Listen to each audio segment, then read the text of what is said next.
This is the Indigenous Environmental Network. For more information, go to ienearth.org. Cherokee Nation was a sovereign nation, and Georgia was a state, and they had no legal rights to our traditional territories, which when you look at the map, it's around where Atlanta is. It's kind of like a circle from Atlanta. Follow me to Charlotte, right? Come over the mountains and up to Kentucky, and then come back around down to East Tennessee, northeastern Alabama, and North Georgia. That was our traditional territory as a nation that was recognized by the so-called United States government in the first treaty. But as you know, they made many treaties with our people. And so when we looked at where we're back now, going all the way up to Andrew Jackson and the Removal Act, and us going to the Supreme Court, Andrew Jackson said, well, the Supreme Court made their decision, let them enforce it. You know, those words were spoken in the United States political realm just within the last 6 months. So when we look at our history and being here, yes, the removal happened, and some of our people from this area down near Murphy, where they held the stockades to hold our people, they had to go west. They used 4 routes because they also took the Choctaw, the Seminole, the Muskogee Creek, the Yuchi, everybody in there, in that southeast area. And so during that time here, we hid in these mountains because we knew how to sustain ourselves in these mountains. And we traveled at nights, and there's some places in the parkway when you drive through, you'll see lights at night. And folks say, oh, those are cars. No, there's no roads over there. And we say it's our ancestors who are traveling at night because the soldiers they didn't know this area. They couldn't travel at night, but we did. And we hid in our caves in our mountains during the day. So when we realized and understood that, 10 years after the Civil War, there was a report of our community here. There was approximately 1,200 Eastern Band Cherokees. Or at that time, we were Cherokees in our home without a home, so to speak, because they wanted us all out west. But in that report, it said that we were one of the peacefulest communities in the South. That we had our community. We had about 200 Catawba, who are our sister nation, that after the removal, and a lot of their people were killed. We had about 200 Catawba in that report, along with about 1,200 Cherokee. And we were in here. We were in Chihuahua. We were in Buffalo Town, what they now call Hanging Dog, all the way down to Murphy, North Carolina, which is now along the Tennessee-North Carolina state line. And the federal agent reported that we were a peaceful, quiet community in the South, that we were manufacturers, we were industrialists, that we had our own schools, we had our own medicine, we had the finest dresses just like our white neighbors, but we did not like their shoes, and we kept our pucker toe moccasins. And we stayed that way until the Civil War. So you're looking at 1838 to 1848 when that was reported. 20 years later, 18 years later, in the start of the Civil War, 1863, right? Our people had to do something because, we weren't in that political game, but our territories were in the divide. In the divide. And so our territories here, we formed a legion with Will Thomas. And Will Thomas was an ally, was adopted by Yonaguska. He was a trader. He had a store. But he bought up the land. We gave him the money to turn over the deed to us. We had to play that political game. We had to buy our own mother town after the Civil War. And so we then had a home but had no real legal right, no real recognition. You had the United Gadua Band, who were the first of our relatives to pick up the fire and go west, and then that was 10 years prior to the removal, and they went through prophecy because we were told our people would go west. So we had the United Gadua Band because they picked up the fire at Gadua, our mother town, and went. So they were there, and then in 1838, the majority of our nation was there in Oklahoma, in the so-called state of Oklahoma. It was supposed to be called the state of Sequoia. So here we are. And so after the Civil War, our ancestors got together and they became one body politic, and they created a document, our first constitution for the Eastern Band of the Cherokee of North Carolina. We didn't use the word Indian in our first. That changed because we sent. Okay. We sent our document to the United States government, federal government, to recognize us, right? Give us that federal recognition, but they rejected it and sent it back. So we took that document to the North Carolina State General Assembly, and guess what? They gave us a corporate status, and they called our document bylaws to our corporation. That's how we held title and some authority over this of our own mother town. 56,000 acres at checkerboards through 5 counties in western North Carolina. So I tell you all of this history to let you know why we are here. That in 1924 we became under the Indian Reorganization Act. Still to this day, 150 years, we're still under that same charter and governing document that they call the bylaws to our corporation. We've been wanting to do a lot of things here to be able to just transition to who we really are because of churches and boarding schools. And so we have to understand that when we look at where we are here today, in this space, I can tell you my town of Cherokee, while we might have a casino and might be like $1 million corporation, our people are still feeling the social ills of affordable housing or housing at all. Good paying competitive jobs and wages. But more than anything else, you know, what are we trying to do for our future generations? And so we tried to keep a balance. The little town through here hasn't changed. We could have been a mini Vegas. But every time our tribe comes and wants to throw something up, our community says no. They wanted to put a water park like Gatlinburg. If you guys came through there and seen all them water parks and sucking up that stuff and right? We're getting ready to close up. I'm sorry, but I needed you to know this area. And Indigenous Just Transition is what I took with the Indigenous Environmental Network when we met in Haskell in 2019. And so we wanted to come here today and share with you how we worked with a just transition with our allies and neighbors that live in the towns and cities and counties around us. And so we have to build that allyship. We have to build that understanding, not just within our native communities, but with the relatives around us that still have the same goals and concepts that we do, because that's what you see around here, you all that are sitting here. So I thank you. I will close with that, and have a good rest of your day. Thanks. Thank you, Mary. And we're going to continue the story. I just noted we did a circle of introductions, and we have had a couple of comrades join us since. So maybe just we've shared our name, where we're from, our peoples, or our organization that we're from, and then we can go to our next speaker and continue with this history of this work. So I don't know if you want to. Greetings, everyone. Maria Stamis. I use she, her pronouns. Coming from occupied Ohlone land in Oakland, California.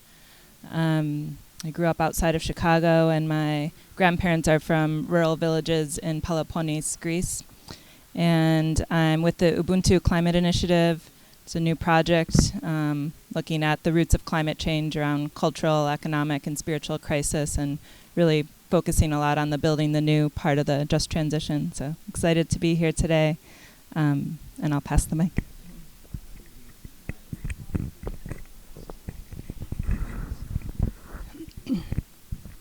Thank you. It's wonderful being here, learning. My name is Hardeep Maan, and I come from Punjab. That's in South Asia, in India. And my father moved to England in 1954. And the reason was indebtedness, where the family was indebted. And first he moved inside internally to Bengal. And from there he was able to move to England. And the pound and the rupee, made a difference. So, and we then as a family moved in 1960 to England. And then later on, I moved to Boston, Boston-Cambridge area. I still live in the Boston-Cambridge area. Yes. Yeah. I'm Chavi. I use she, her pronouns. Originally from northern India, from the northern plains and the desert. My parents are from different places. And here I live in Boston now. So I'm very, very happy to be here. Have you introduced already? Hi everyone. Thank you so much for being here today. My name is Nona Chai, and I go by they, them pronouns. I work with the Just Transition Alliance. I'm based on Ohlone land, Sunnyvale, California. And just a heads up to our panelists today, I'm planning to film, so just let me know if you don't want to be filmed.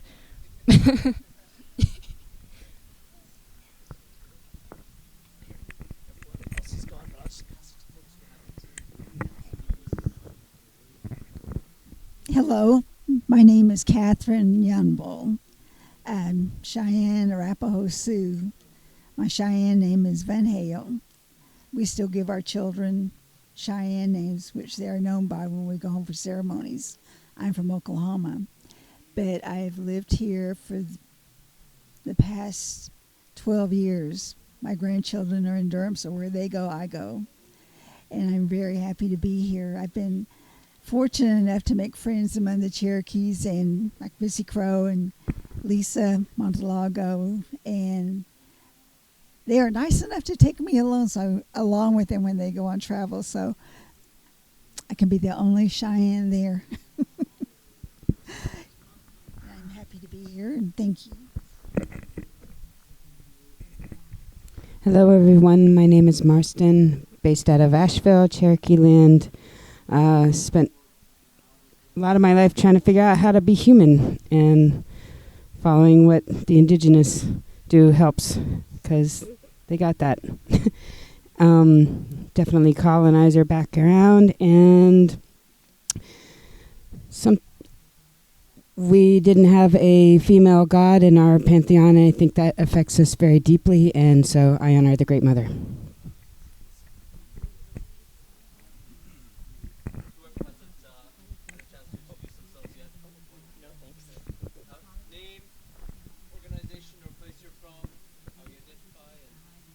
Great. Hi, I'm Virginia. I use she, her pronouns, and I live in Portland, Oregon, the land of Multnomah, Clackamas, Cathlamet, Warm Springs, other many tribes who make their home along the Columbia River.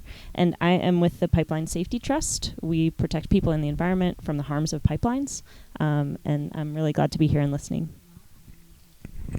Sorry, I didn't understand the instructions. I'm Howie. I am a settler ally. I live on the lands of the Onondaga Nation in Syracuse, New York. I work for the Center for Native Peoples and the Environment at SUNY College of Environmental Science and Forestry, and I also work for the Tonawanda Seneca Nation, and I'm very honored to be here.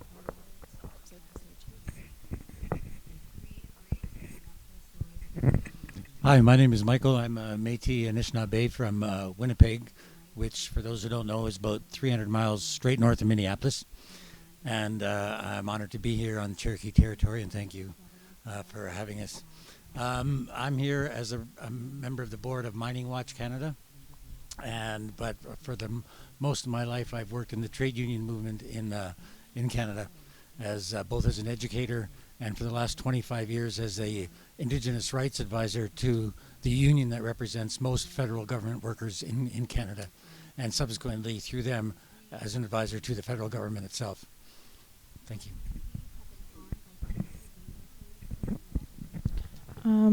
Uvanga Runga. My Nipak name is Ahunga. My English name is Sunny. I'm from Fairbanks, Alaska. My family's from Barrow, Alaska. Oh. I do feel like I'm on low battery right now. My dad's side of the family is from Guadalajara, Mexico. Hey, cousin. But I work for a nonprofit called Native Movement. I'm the Gender Justice and Healing Organizer, and we also do climate and environmental justice.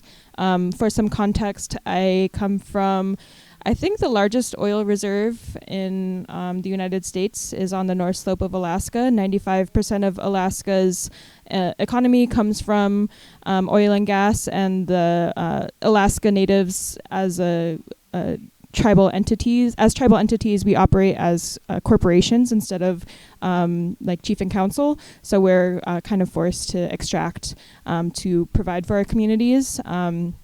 So just giving some context in that just transition looks a lot different for Alaskans. So hoping to learn more from others as well. So thank you.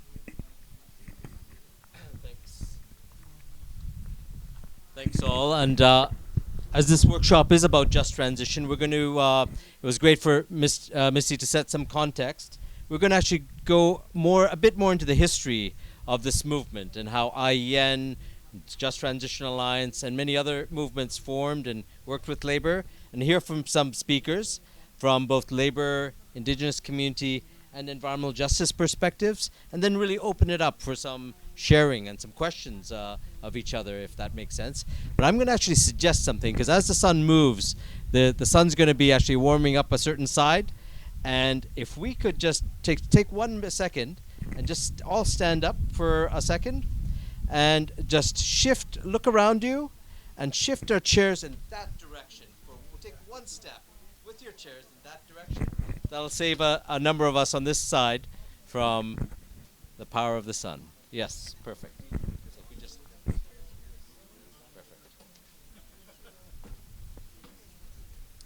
So that more of us are in the shade. Yes. Okay. Okay, perfect. Okay. Okay, that'll probably make it a bit more comfortable.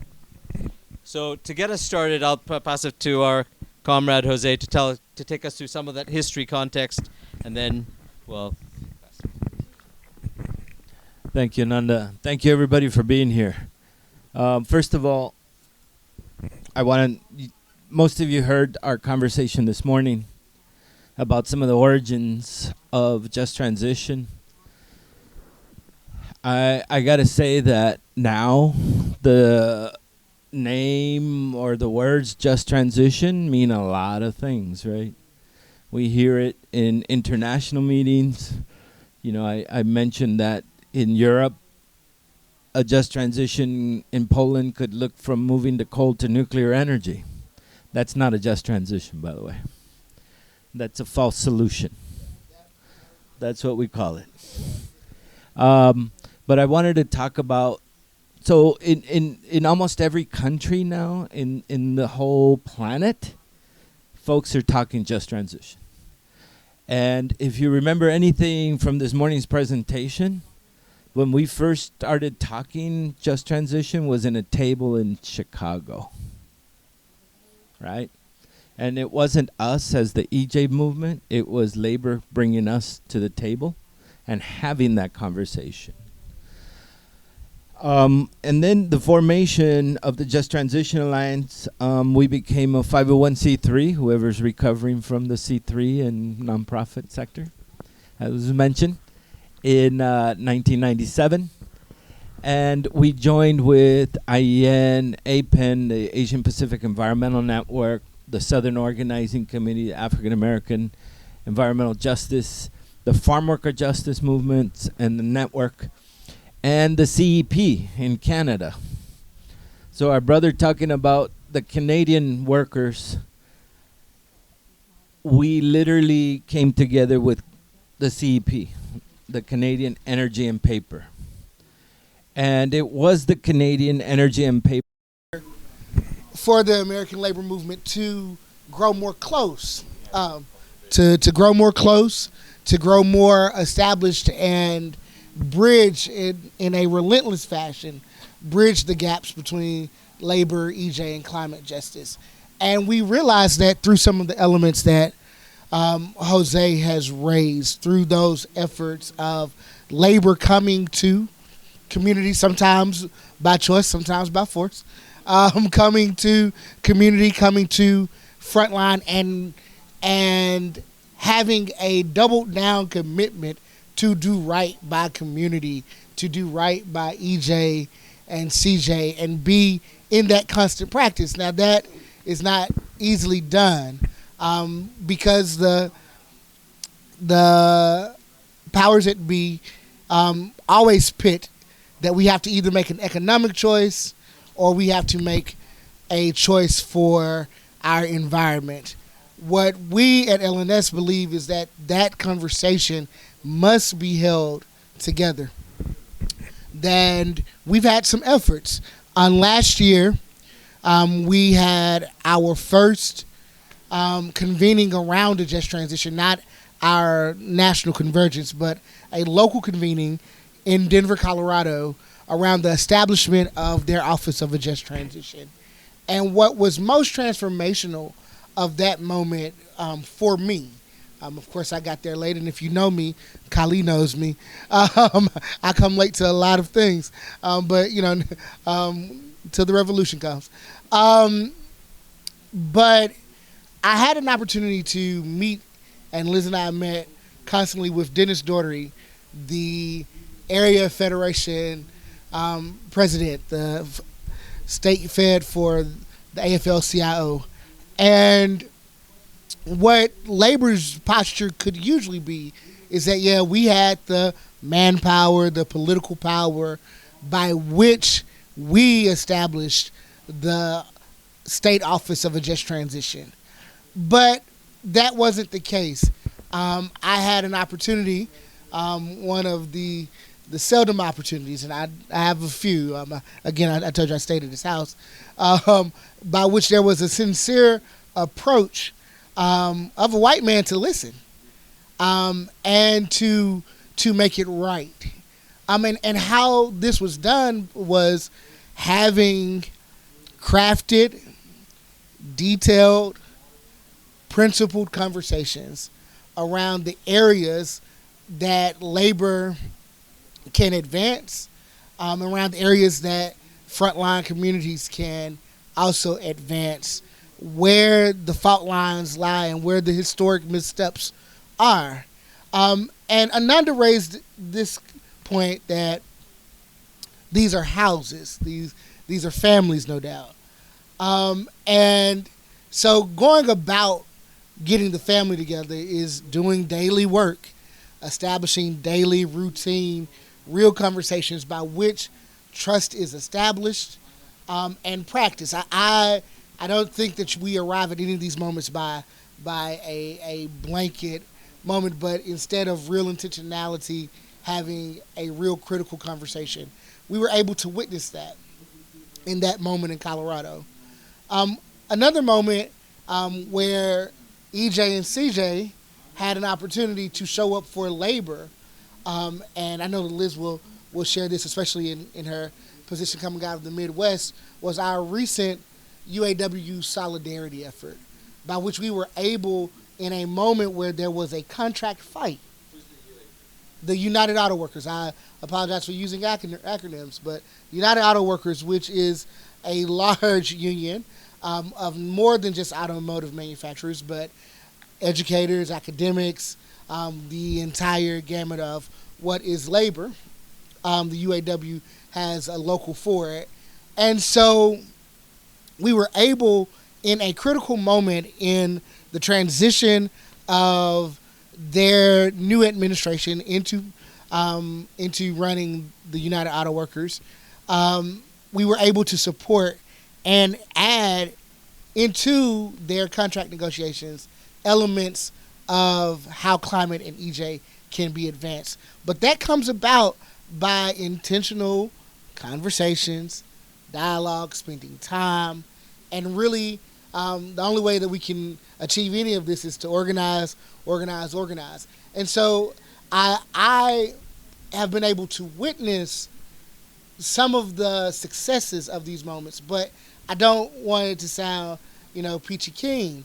This comes by a lot of hard work and committed work and committed practice. So we have to continue in that vein, and we hope to do more of that, to see the opportunities where labor is having contract fights. There are upcoming fights for the APWU, and asking the Postal Workers Union.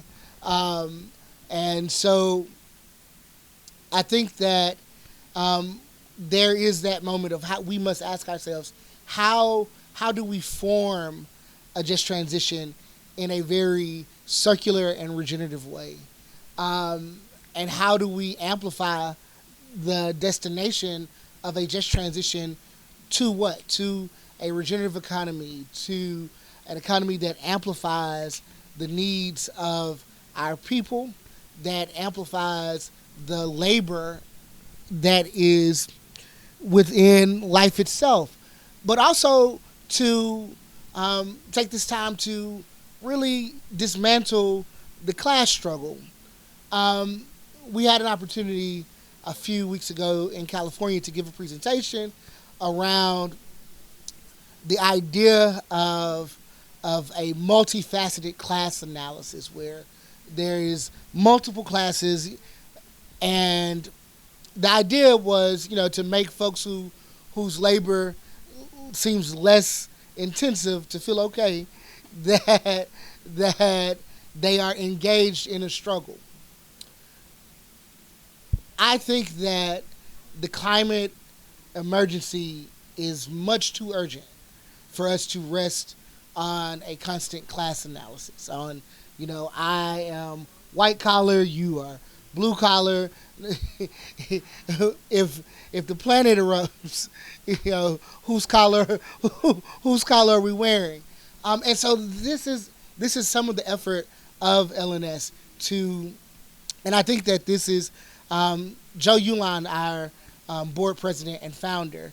I think that this is some of his vision in how we approach now establishing and making a household name of a just transition and adding to our destination of a just transition. I can say a lot, but I want to encourage that we move the conversation. So I want to pass back to Ananda if there's any questions. If you could pass the mic to Rosalind. I guess I'll start off. It's kind of like all over the place and broad, but you remember I mentioned earlier about the struggle that we had with the petroleum contaminated soils dumping. And there was also a cement batch making plant and some other proposed things that they were going to do along with petroleum contaminated soils, like, use these things on highways and whatnot. But all they did was end up doing was, having this huge 10 mile by 3 mile dump that exists to this day. And, at the time, I was elected tribal chairwoman. I was the youngest woman ever to be elected to that office, and I was very proud of that, But also at the same time, the dumpers already seen me coming and had an agenda of their own, along with the Bureau of Indian Affairs. And there are local government that supposedly has, their to look over our natural resources, and make sure that they're not. Make sure that that baby has somebody around. Uh-oh. So, anyhow, catch the baby. He's fast. I've seen him. But anyway, during that struggle, I was being monitored by both the Bureau of Indian Affairs and by the dumpers, the illegal dumpers that were within my tribe, and also these companies that had come in. They were working on another tribe, but kind of contaminated their water there. It was a local tribe not too far from us. And so they came up and started dumping on our reservation. So to me, I was pulled out of power and, did everything I could to try to stay in that position. So I, filed a case against the Department of Interior, Bureau of Indian Affairs, for removing an elected official. So it was a strategy to allow me to do the work as tribal leader, and because I was elected by the people to that position. So anyway, you can kind of go and see that on the books. And I'm kind of proud of that too, because we fought back against it. I wasn't bought off and, sold out, and did more damage to my tribe than having that thing exist there now, to this day. And to me, the leadership that's been in since the 90s, this was in 94. And so, the tribal governments to me, are dumping governments, because they have looked the other way to this, dump that, is just being forgotten in one of our major aquifers. The aquifer underneath it is huge, runs through all the way down to the ocean, to Camp Pendleton. And so it's within the Santa Margarita River watershed. And so, we'll scrambled to get all these people on board, the outside on board and all that. And, it was a very violent situation. I received many death threats. A lot of different things had happened, to family members and whatnot. And we really, really took a hit, on many levels there. So when it came to this time now that these kind of the same situation, the Bureau of Indian Affairs was brokering these deals to different tribes to come in and dump sewage sludge from major counties like San Diego, LA County, Orange County, dumping all those things, huge mountains of sewage sludge from their counties. And anyway, they were trying to get a lot of tribes to do that. Now here we are again, but this time the Bureau of Indian Affairs is silent.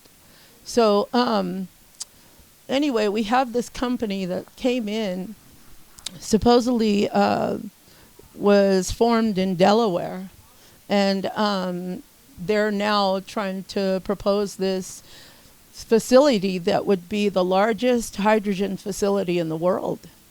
And where we live, it's still up in a rural area, which has only 2 access ways in, or 2-lane highways in. And we met with some of the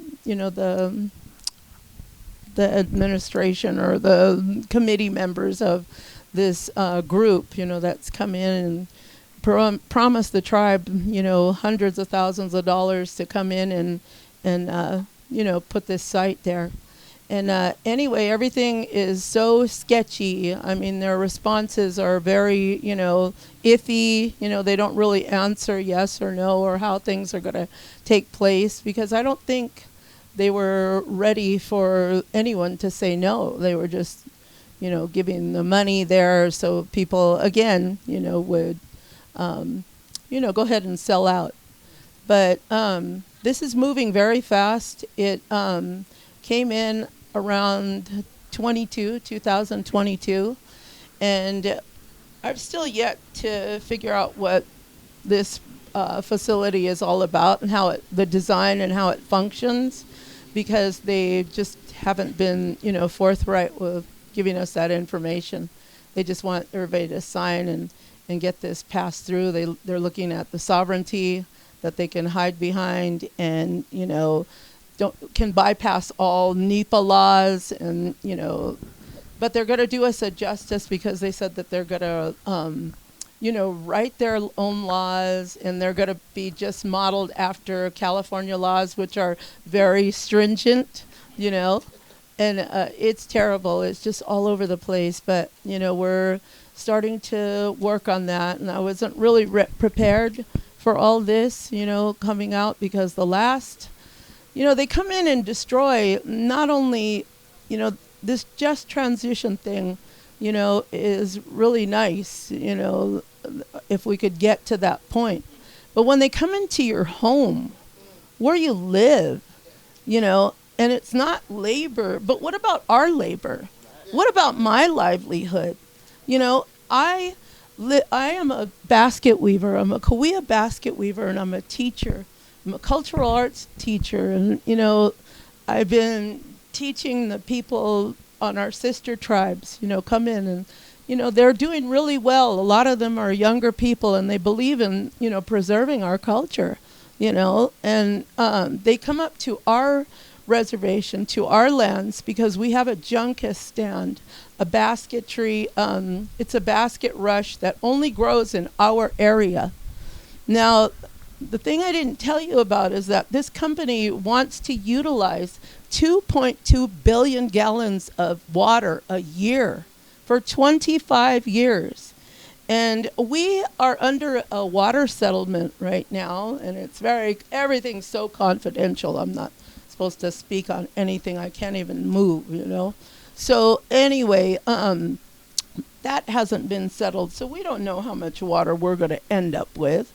And, but they are going to take this water. And what they're going to do is they want to build 3 pipelines. One pipeline to export the hydrogen fuels, one of natural gas, because they're blue hydrogen, which is a high temperature, facility, so they need the natural gas to come in.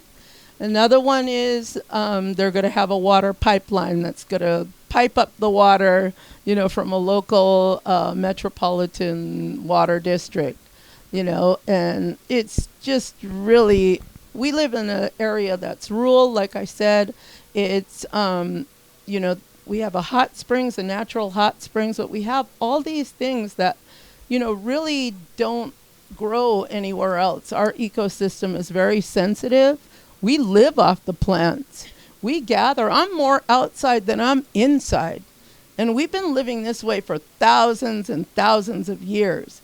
We evaded the Mexican wars, the Spanish wars, the missions, and we just recently, were put into this area where we're at now. We were there by the government in 1875. But, now we're starting to see all this, these problems for us, but again, the people are suffering. We're a small tribe of 400 people or so, and they're planning to have this huge facility. And what about our plants? Don't they matter? What about our natural foods, our native foods? Nobody's answering to that. So it's, I just wonder, and I always think of, what it means to be an Indian person. I can remember back in the days when it wasn't a good thing to be an Indian person.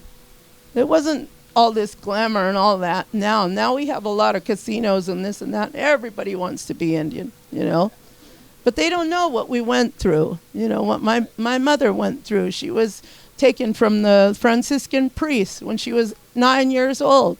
My grandmother didn't know where she was for a whole year, and she stayed in that system till she was 14 years old. And so, our parents went through a lot of bad history, transgenerational traumas and all this. My father, he was in a time when they only let the Indian go to the 3rd grade. My grandparents weren't allowed to leave the reservation. They would be hung, and my great-grandmother, she, had to sell her baskets to keep my father alive. I wouldn't be here right now if she didn't have that skill of weaving baskets.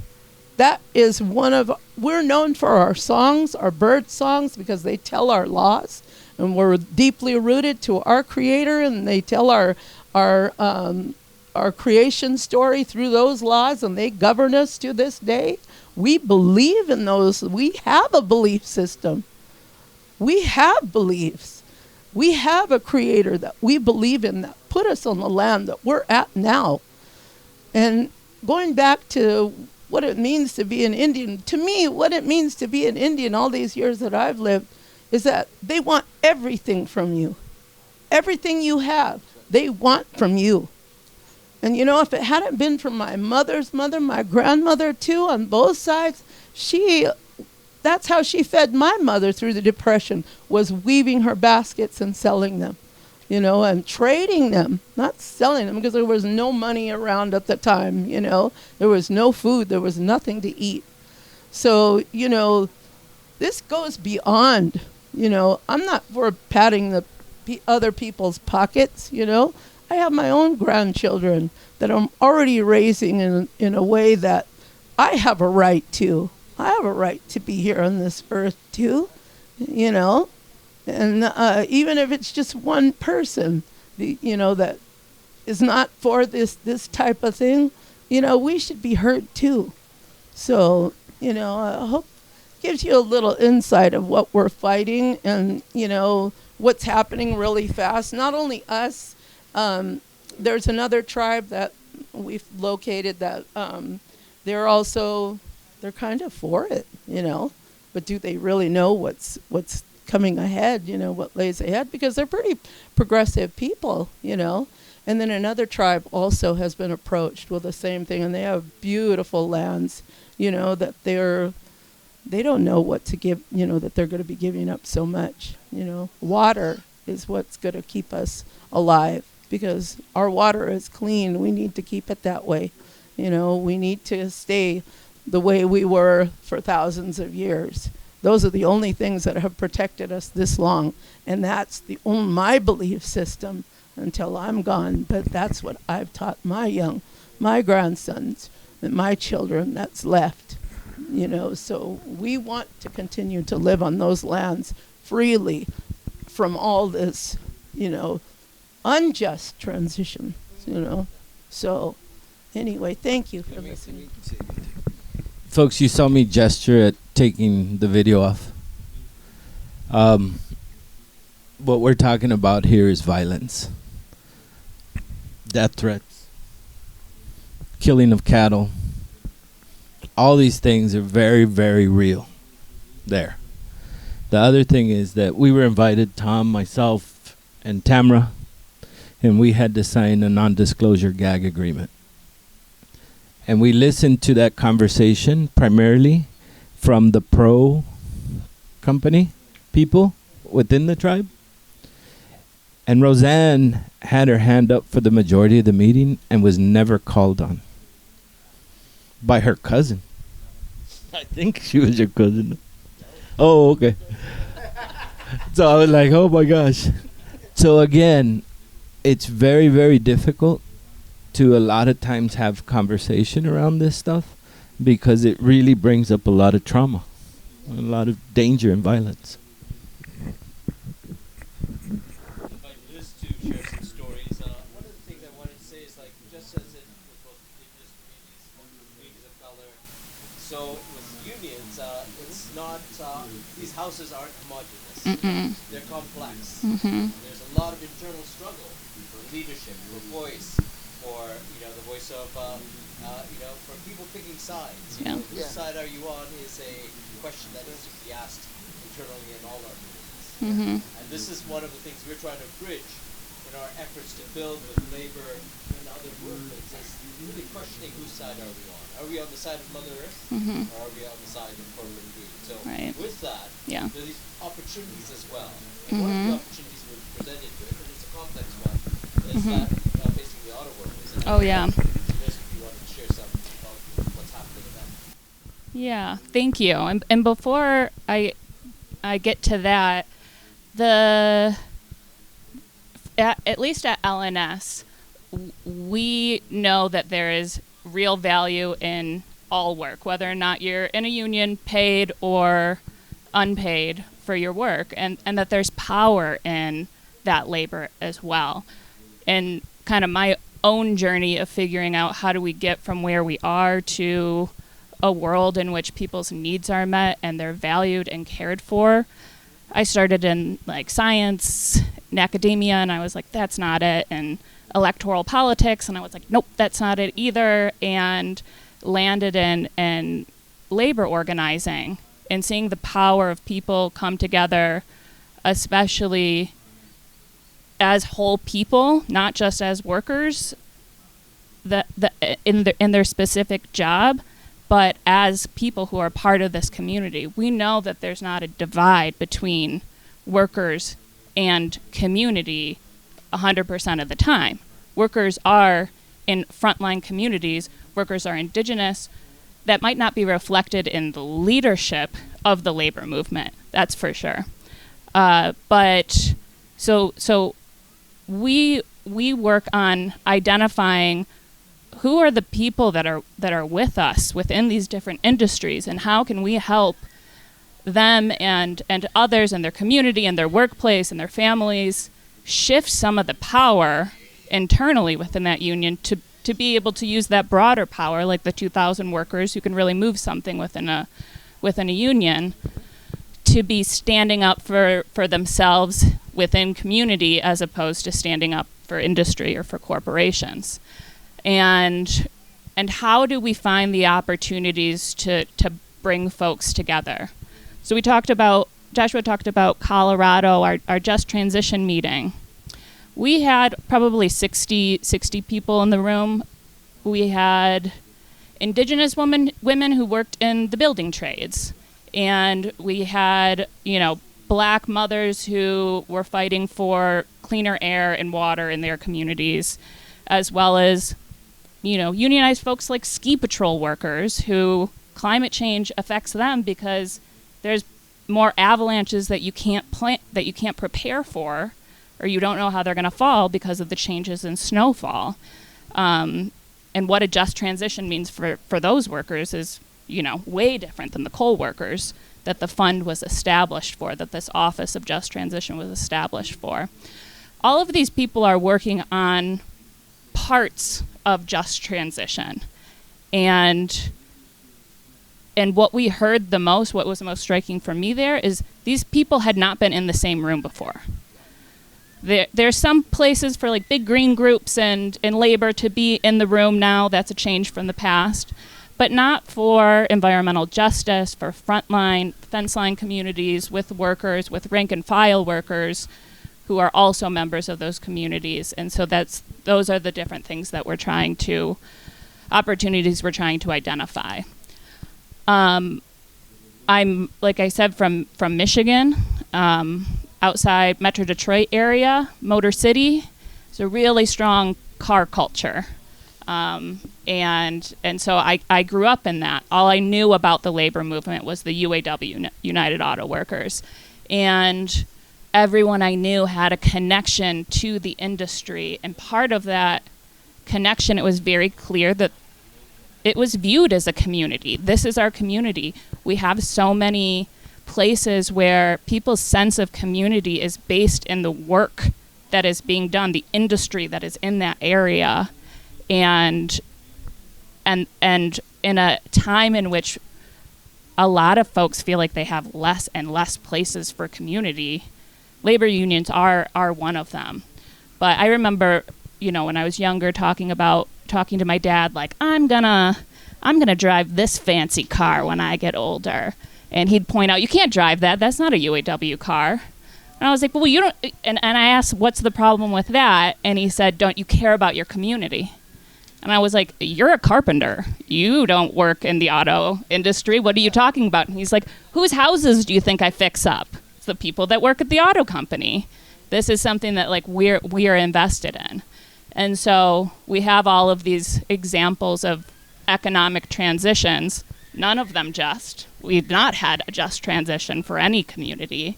And so the auto workers in Michigan and elsewhere had an opportunity to say, and have for a long time, like, we're not transitioning to anything else. We're going to, cling to these jobs, and you can pry them from our fingers.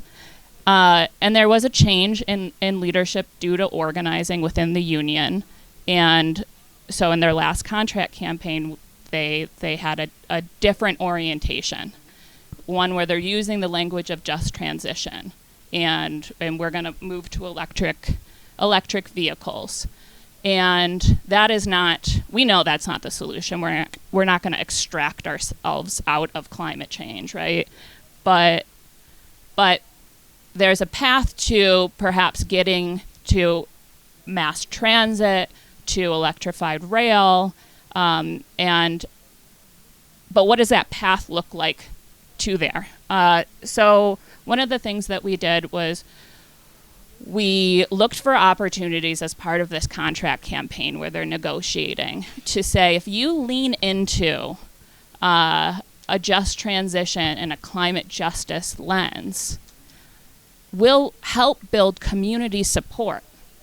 And you don't have enough power right now as it is because of all the onslaughts of attacks on workers and worker rights and where power lies. But you need community to show up for you, and these are some of the priorities from the broad community of people who are interested in change around the climate, and they did, and then we were able to go to some of the folks in the environmental movement, some of the big organizations, and say, look, if you're really advocating for electric vehicles that have good jobs, this is the moment. You have to show up for these workers and make sure that they're getting good jobs and they're not going to just be, thrown under the bus that we don't have because we don't have public transit in Michigan. But it was wildly successful and very historic, but that we don't want electric vehicles to just replace all of our cars, right? And so now what we're doing is bringing workers who are working on these electric vehicles to different lithium mining sites in Nevada and elsewhere to be in conversation with communities and workers at those places, to put specific faces and relationships to this work that they're involved in up and down the supply chain. And we're just starting that work, fingers crossed. But it's better than nothing of them not being in relationship. And I'm sure Ananda could talk about some more opportunities that we have coming up of really focusing on the local and grassroots rank and file relationships and communities where we can bring folks together. What are the community and worker demands that overlap? How can we make sure that labor is using their power as the power of their labor to win these things as part of broader work that's being done? I'll stop there. Thanks, I realize we're running into time, but we actually have our last speaker, and I just want to introduce Roberto as one of the first environmental justice campaigns that I helped support. Was a family of folks that had come together, young leaders in the Navajo Nation, the Black Mesa Water Coalition, that were taking on tribal council leadership where many members of the nation were employed by the coal industry. And it was a complex fight. And how do you fight for the rights of water using traditional value systems? So when I first engaged with Roberto's crew there, I was just blown away by the intergenerational sharing that had happened, some of the elders' wisdom that had been brought in, that these young leaders were holding up, and confronting elected leadership on, confronting state governments on. So I'll stop there, but say that work is carried on, and I've just watched Roberto carry on the actual building, the alternative, the new economy, the people's economy. So I'll pass it to you, Roberto, and share some of that. Thank you.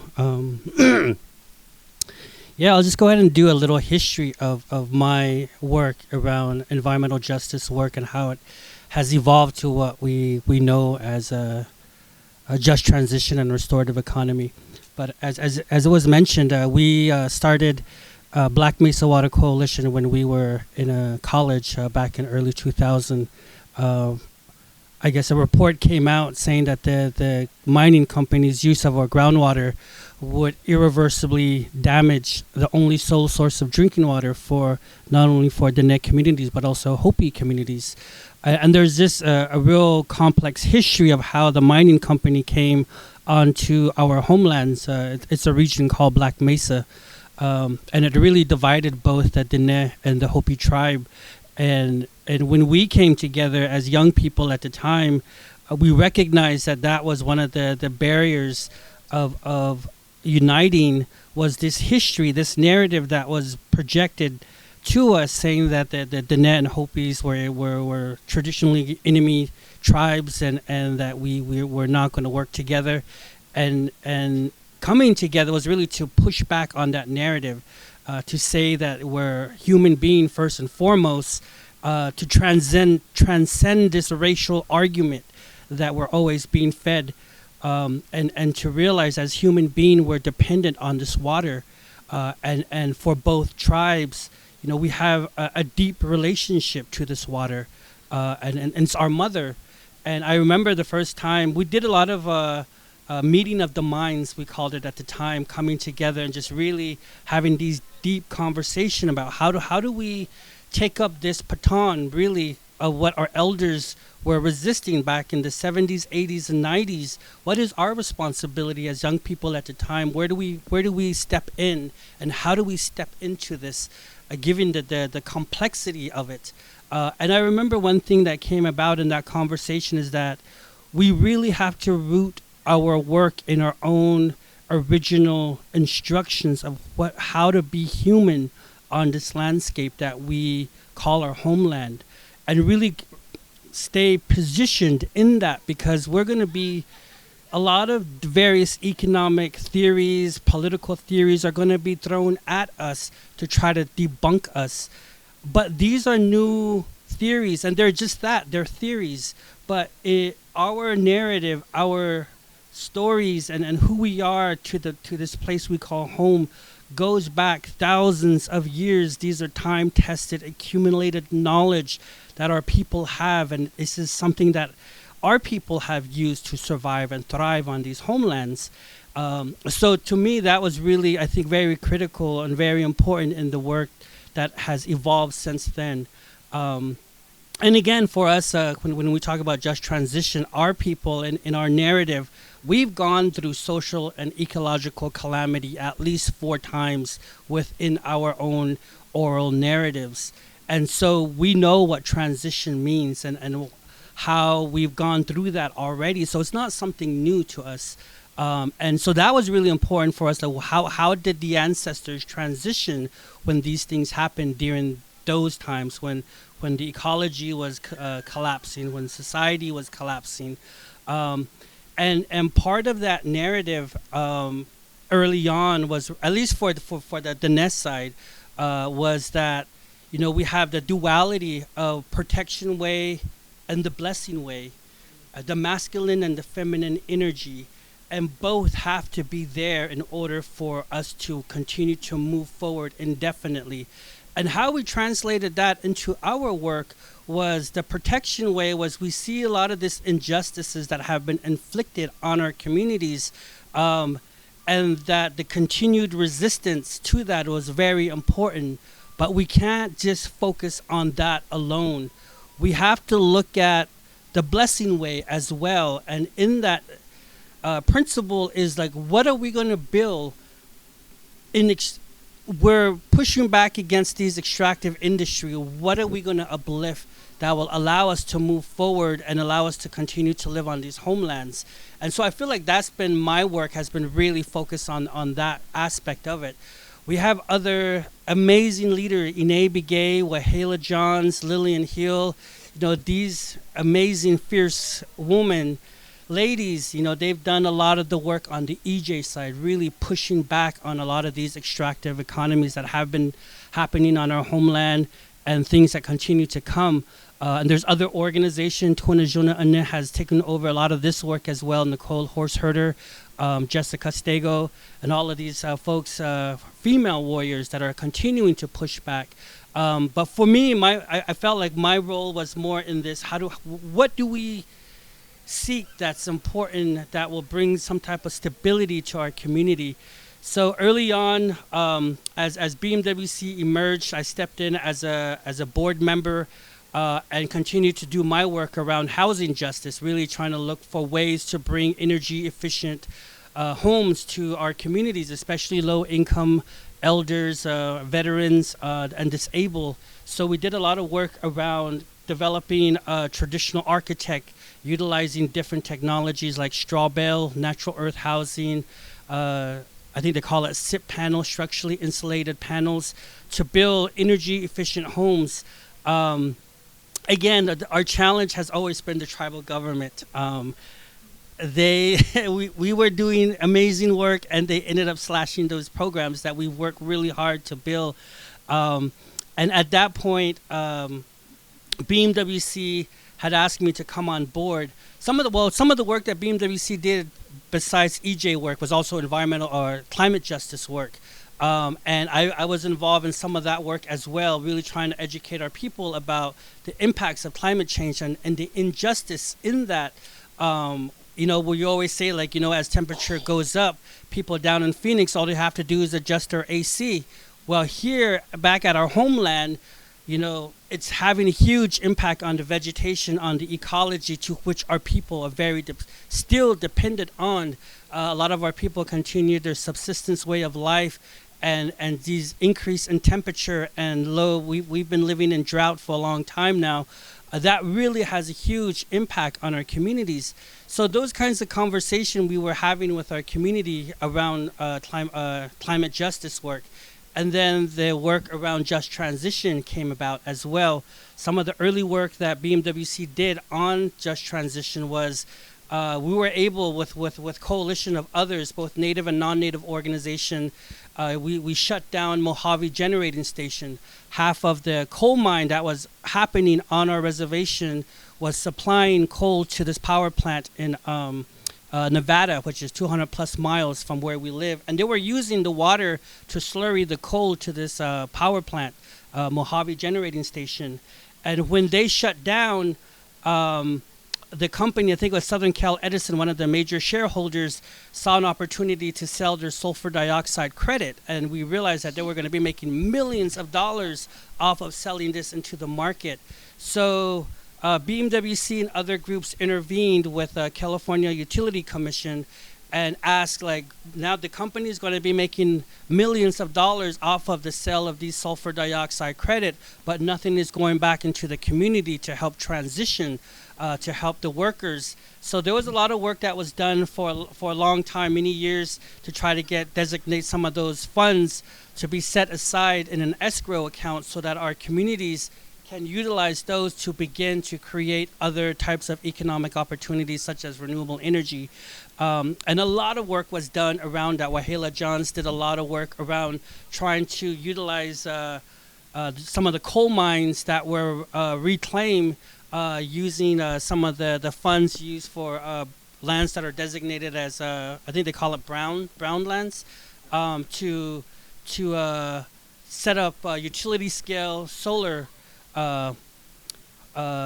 utility systems there. And the important part of that was to have ownership from the community, where the community, not the tribal government, but the communities living there could have some type of ownership to that.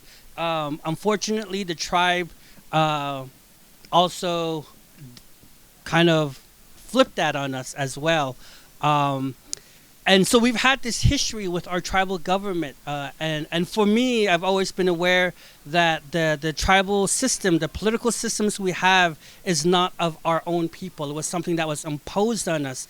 And they're a vessel state to the U.S., so everything they do has to align with what is the U.S. policies, not really what is the interest of the people. And that's why it's so easy for outside corporations to come in to set up shop and do all of these destructive activities.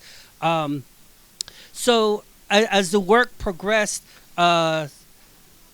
for me, BMWC asked me to come back on board from a board to a staff, and the task that I was given was, what does just transition mean to the community?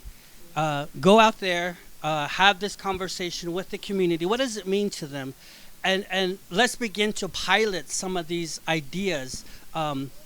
Before we got there was a push to try to, and we were successful to some extent, to get the Navajo Nation to develop what we call the Green Economy Commission within the tribal government, within the tribal institution, political institution.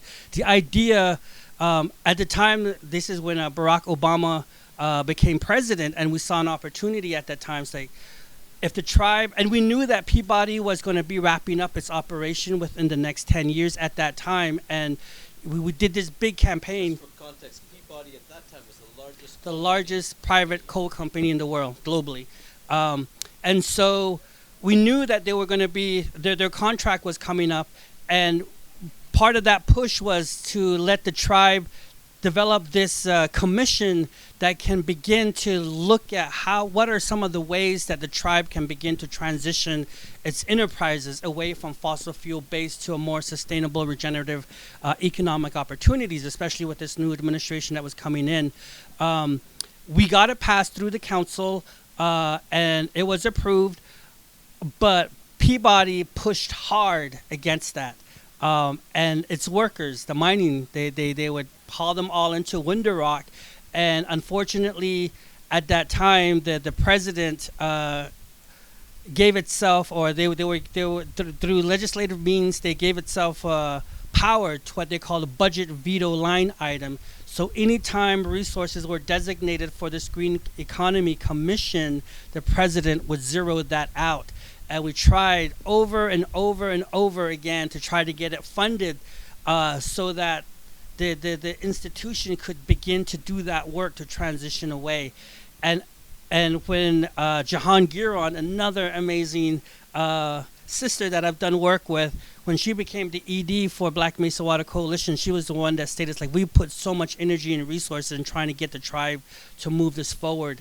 Let's kind of back up.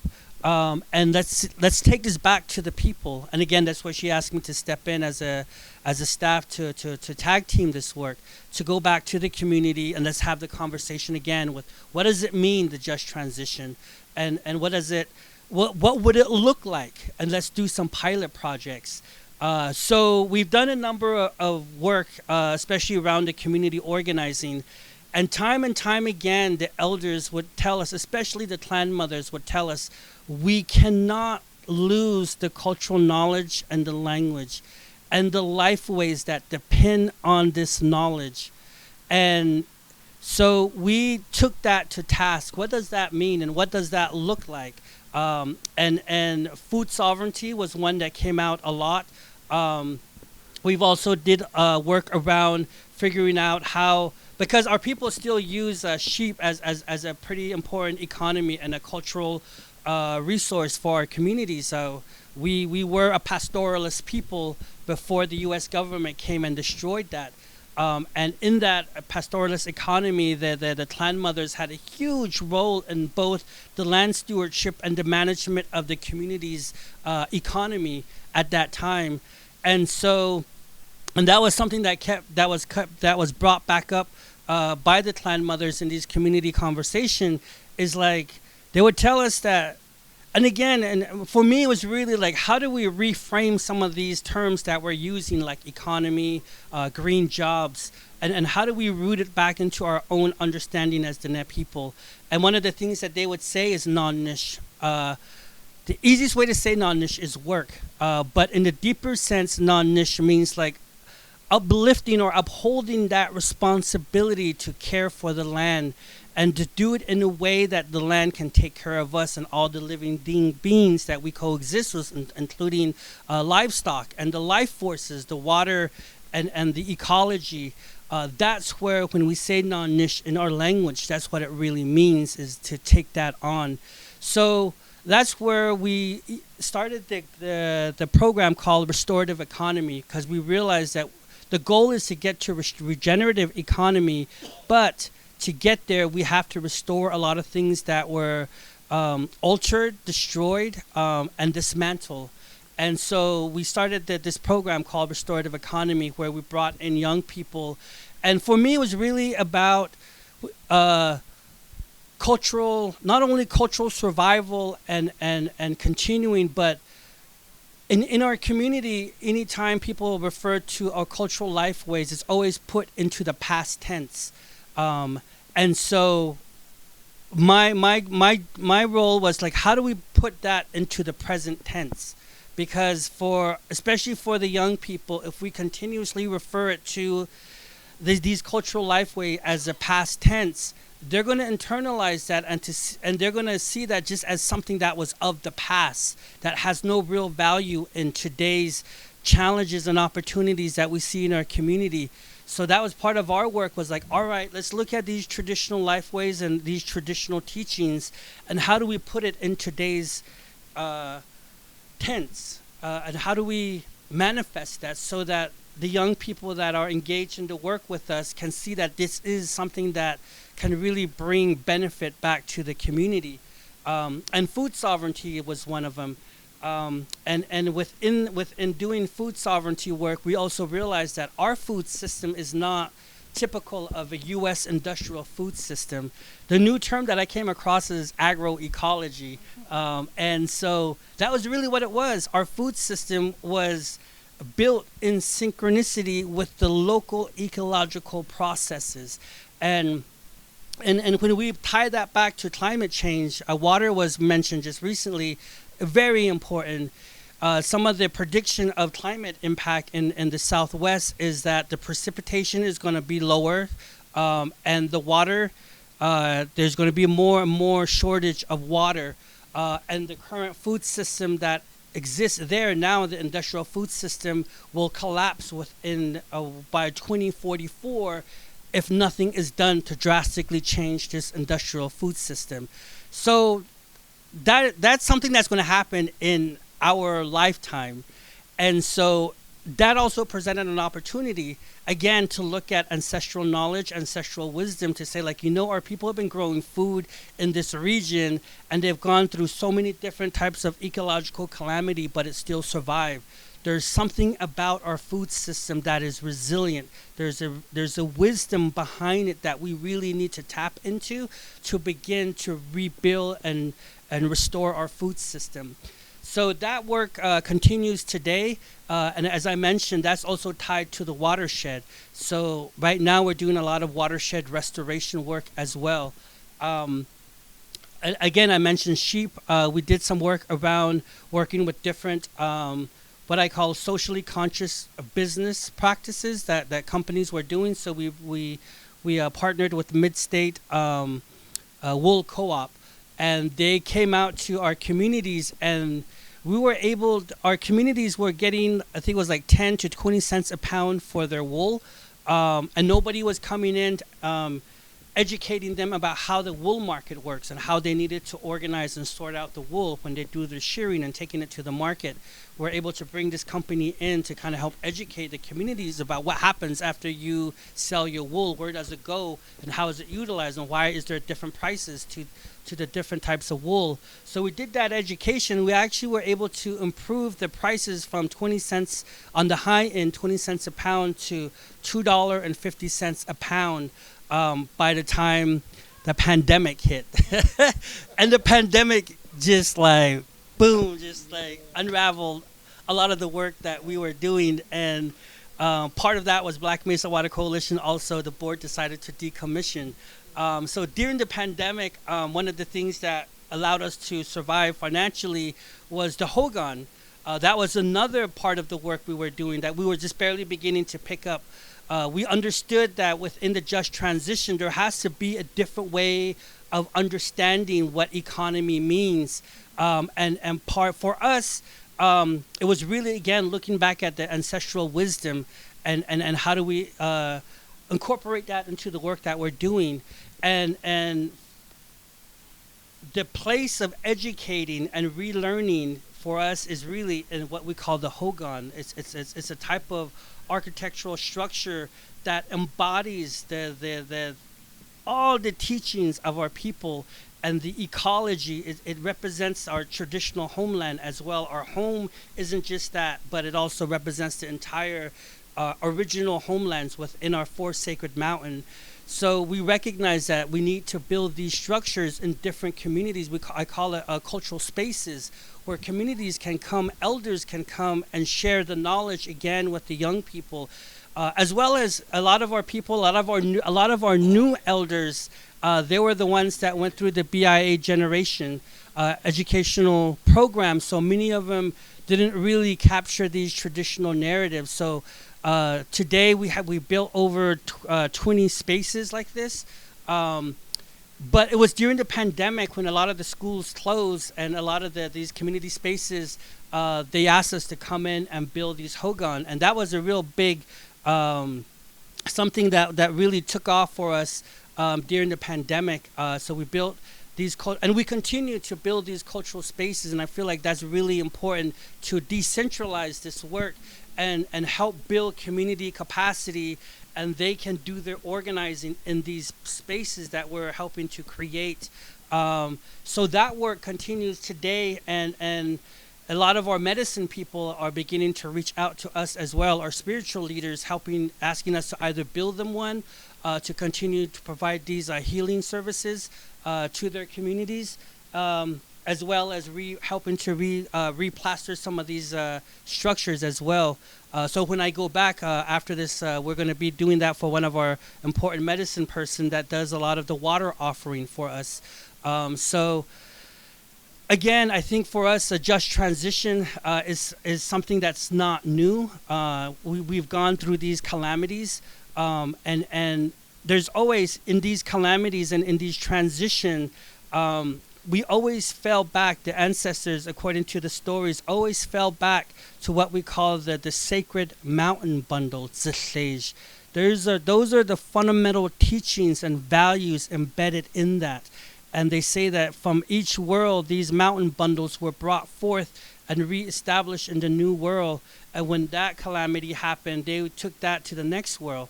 And this is what I say to the community. The world isn't the physical world, it's in the mental world. We live in a world that's so consumed by consumerism, and corporation has really messed up the way we should be not only interacting with each other, but also with our environment and with our ecology, that we need to undo that. And so part, at least for our people, is really looking back at that stage. And that's the work that we've been doing in partnership with IEN this past summer. Back in June, we had a convening with some of our elders to look at that. What does this stage, this medicine bundle mean? And how do we use that to help guide us in both the political action that we need to take, the ongoing political action with our tribal institution, but also back on at the grassroots level in the community? How do we articulate this work to the community that's rooted in this medicine bundle? And in that conversation, what emerged was that clan mothers played an important role that has been neglected. So we're having another convening in 2 weeks to bring the clan mothers together.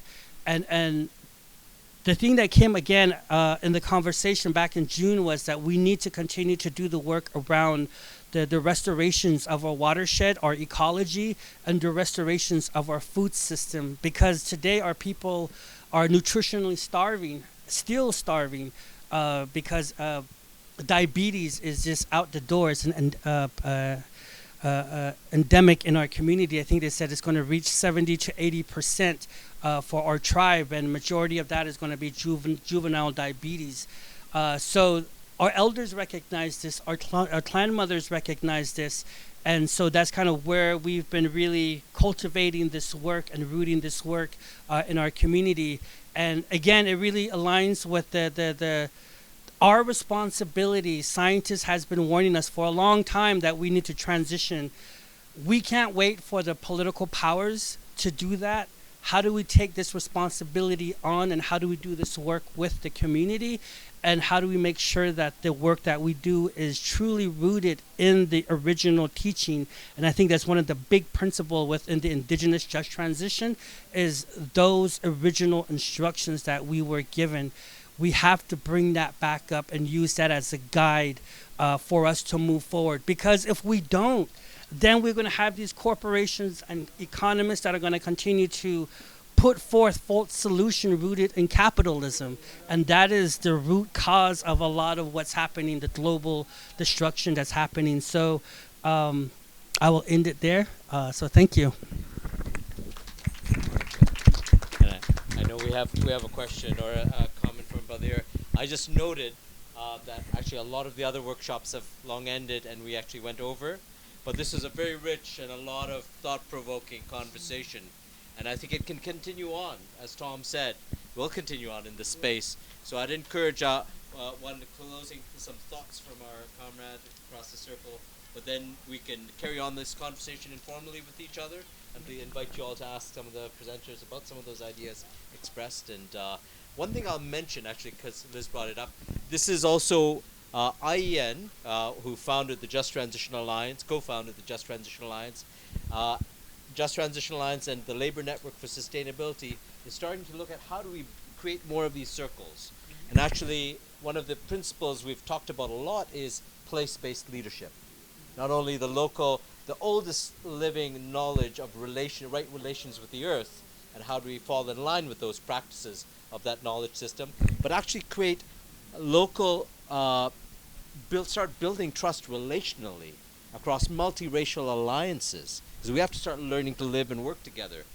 And the labor movement represents the largest body of working class folks that we need to reach out to. And with that intentionality, we're trying to figure out how do we set a table where we invite local indigenous leaders, local environmental justice leaders, local labor leaders to come and start working out some of their differences and start identifying these common value sets that can guide us all into the future. But with that, I'll pass it over to our brother for some closing thoughts.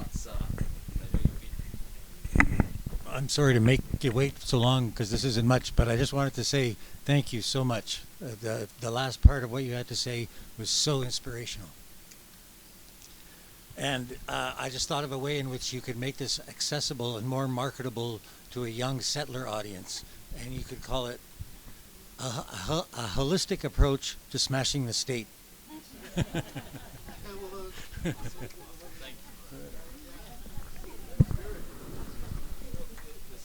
Oh, I'm sorry. And what I was thinking is sort of a follow-up on that.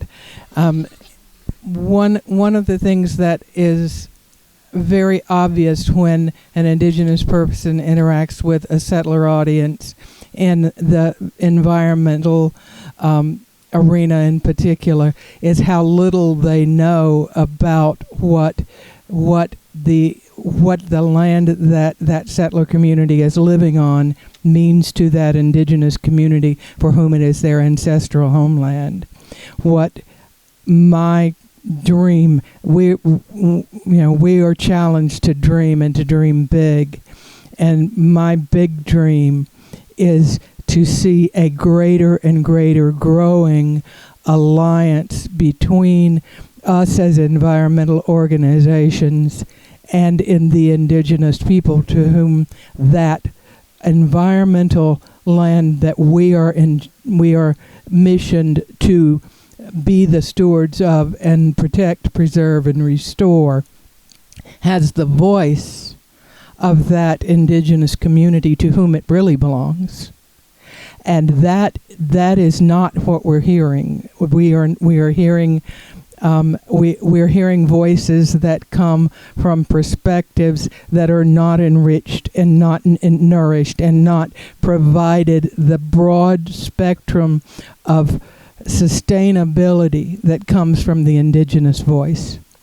And I'm working within my organization to do everything I can to foster relationships between those people to whom the land we are in charge, have a mission to protect, have that voice. And when we talk about transitions, I think that is as profound and important a transition that can be made across this entire land. Because absent from most discussions is that voice. and mostly we hear the voice within the lands to where these people were relegated rather than on the lands where these people truly belong. And I just wanted to say that if we can bring that more forward in our discussion about just transitions, I think we would all, the entire world, I believe it is the only hope for sustainability of the entire world. And until we begin to vocalize it with power, with certainty, with insistence, with clarity, we are not going to even get any attention about it. But the louder we magnify our voices as one together, the more powerful I think the possibilities are for us all. Any closing thoughts? Thank you all for completing the circle, and let's carry on this conversation. We're here for a few more days. Please do reach out across the circle, and if you're interested in some of the collaboration we're talking about between IEN, LNS, and the Just Transition Alliance, please approach any of us and we can talk about it and see how your community or group can get involved.